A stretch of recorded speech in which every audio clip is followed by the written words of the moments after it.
If you spend much time online, chances are you've probably seen one of the many viral videos put out by these certain influencers arguing against getting married. For the men receiving this advice, it usually comes from the red pill bros, and for the women, it's the third wave feminists. In the very first chapter of the story that tells mankind how he was created, God tells him to get married and to be fruitful and to multiply. If that is not the greatest sign of what you should do to be happy, I don't know what is. Now, a lot of these arguments that these influencers make against marriage revolve around things like high divorce rates and also, arguing over the custody of your children or different financial issues. The issue is these young people that are listening to these influencers are spending their time listening to the influencers instead of being religious and following God, who created the institution of marriage. Let me explain this with numbers. There's a statistic, I'm sure many of you have heard it, that 50% of all first-time marriages within the United States end in divorce.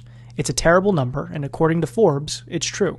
However, what if for a second we look away from the general population of the United States and instead just look at certain groups? According to Dr. Yitzhak Schechter, only 10% of Orthodox Jewish American couples get divorced. This is because they have a common value system and they place God in the center of their lives. And it's not just our community that does that, it's also the Catholics. The Catholics have an astronomically low divorce rate compared to the rest of the general population because they also have a common value system and they center their God in the middle of their life. I'm Jacob Falach, this is for JTV.